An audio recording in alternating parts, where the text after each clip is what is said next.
नमस्कार, future and option course के 6th episode में आपका स्वागत है। पिछले लेक्चर में हमने प्रैक्टिकली फ्यूचर्स को कैसे बाय सेल करते हैं इसके बारे में जाना और इस लेक्चर में हम बात करेंगे कि फ्यूचर्स की कौन कौन से एप्लीकेशन हैं। तो हमने देखा कि फ्यूचर शॉर्ट सेलिंग के लिए यूज किया जाता है, फ्यूचर्स हेजिंग के लिए भी यूज किया जाता है। तो सबसे पहले बात करेंगे शॉर्ट सेलिंग की। तो इन सारी एप्लीकेशंस के बारे में एग्जांपल के साथ डिटेल में समझेंगे ताकि आप भी उन्हें उस तरह यूज कर सको।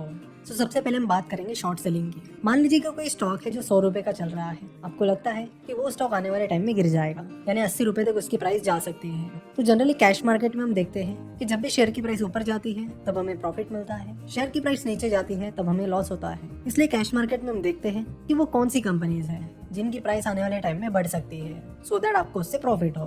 तो लास्ट लेक्चर में हमने देखा कि अगर आपको कैश मार्केट में शॉर्ट सेलिंग करनी है तो आप बस इंट्राडे के लिए कर सकते हो, लेकिन आप एक दिन के लिए नहीं, एक दिन से ज्यादा टाइम पीरियड के लिए शॉर्ट सेलिंग करना चाहते हो, क्योंकि आपको लगता है कि ये स्टॉक एक दिन में नहीं लेकिन आने वाले कुछ दिनों में 80 रुपए तक जा सकता है। तो ऐसे टाइम आपको फ्यूचर्स का इस्तेमाल करना होता है। तो आपको करना ये है कि जैसे कि कैश मार्केट में शेयर की प्राइस 100 रुपए चल रही है, तो फ्यूचर्स में आपको उसका कॉन्ट्रैक्ट 100 रुपए के करीब मिल जाएगा। लेट्स से कि आपको स्टॉक का फ्यूचर कॉन्ट्रैक्ट 100 रुपए में मिलता है, तो आपको करना ये है कि 100 रुपए की प्राइस पर उस फ्यूचर कॉन्ट्रैक्ट को आपको सेल करना है। मान लेते कि उस स्टॉक के एक लॉट में 50 शेयर्स है, तो एक लॉट की पूरी साइज हुई 100, जो कि इस फ्यूचर की प्राइस है मल्टीप्लाइड में 50, दैट इज इक्वल टू 5000। तो आपको इस फ्यूचर कॉन्ट्रैक्ट को 100 रुपए पर सेल करना है। तो आप 100 रुपए पर इस फ्यूचर कॉन्ट्रैक्ट को सेल करने के बाद जैसे जैसे स्टॉक की प्राइस गिरने लगेगी वैसे वैसे आपको प्रॉफिट मिलता जाएगा। अगर आपको ये एग्जांपल समझ में नहीं आया है तो और डिटेल में समझाता हूँ। आपने यहाँ पर कॉन्ट्रैक्ट किया है कि आप 50 शेयर्स को एक पर्टिकुलर फ्यूचर डेट को 100 रुपए की प्राइस पर बेच दोगे।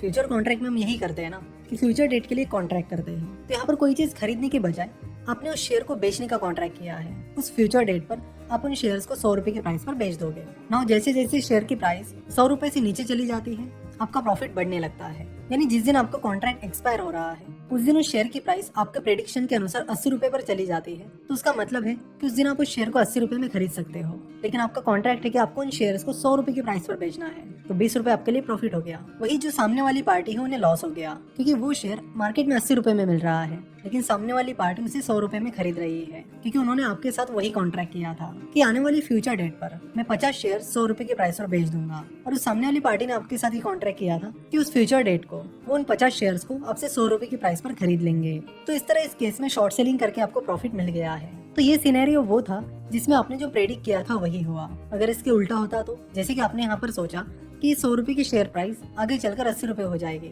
लेकिन अगर ये शेयर प्राइस 100 रुपए से आगे बढ़कर 120 रुपए पर चली जाती है तो उस केस में आपको लॉस होगा, क्योंकि आपने कॉन्ट्रैक्ट किया है कि आप उन शेयर्स को 100 रुपए की प्राइस पर बेच दोगे। जब शेयर प्राइस 120 रुपए की हो जाती है तो भी आपको उन शेयर्स को 100 रुपए की प्राइस पर ही बेचना होता है, तो अल्टीमेटली 20 रुपए का डिफरेंस आपका लॉस हो जाता है। तो फ्यूचर्स में शॉर्ट सेलिंग कुछ इस तरह करते हैं। तो अगर आपको लगता है कि कोई कंपनी आगे चलकर खराब परफॉर्म कर सकती है तो आप उसमें शॉर्ट सेलिंग कर सकते हो।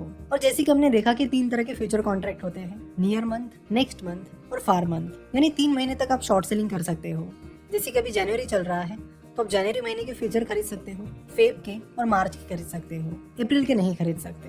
हाँ, आप कॉन्ट्रैक्ट रोल ओवर कर सकते हो, यानी उस कॉन्ट्रैक्ट को आगे कंटिन्यू कर सकते हो, जिसमें आपको एक्सपायरी के दिन वो कॉन्ट्रैक्ट बेचना होता है और वही कॉन्ट्रैक्ट उसी क्वांटिटी में फिर से खरीदना होता है। जैसे कि अभी जनवरी में अगर आपको सबसे लंबा कॉन्ट्रैक्ट करना है तो आप मार्च के फ्यूचर्स खरीद सकते हो, उसके आगे के नहीं। तो मान लीजिए कि आपने मार्च के फ्यूचर्स खरीदे हैं। ना मार्च के फ्यूचर जिस दिन एक्सपायर हो जाएंगे उस दिन आप उस कॉन्ट्रैक्ट को बेच दो और आने वाले महीनों के कॉन्ट्रैक्ट फिर से खरीद लो। तो मार्च की एक्सपायरी के टाइम आप मई, जून और जुलाई इन 3 महीनों के फ्यूचर कॉन्ट्रैक्ट खरीद सकते हो। तो इस तरह आप एक्सपायरी के दिन उस कॉन्ट्रैक्ट को बेचकर अगले महीने के कॉन्ट्रैक्ट खरीद सकते हो। इस तरह आप रोल ओवर कर सकते हो। लेकिन जब आप कॉन्ट्रैक्ट को रोल ओवर करते हो तो आपको अलग अलग चार्जेस भी लगते हैं। ब्रोकरेज चार्जेस आपको फिर से पे करने होते हैं और उसके साथ ही जो अदर चार्जेस होते हैं वो भी आपको फिर से पे करने होते हैं। इसलिए जब भी आप कॉन्ट्रैक्ट को रोल ओवर करने की कोशिश कर रहे हो तो उस टाइम ये भी चेक करो कि अदर चार्जेस आपको कितने लगेंगे और उसके बाद वो ट्रेड आपके लिए सही होगा या नहीं। तो ये केस थी शॉर्ट सेलिंग की। आशा करता हूँ कि आपको वीडियो पसंद आई होगी। वीडियो देखने के लिए और हमसे जुड़े रहने के लिए आपका बहुत बहुत धन्यवाद।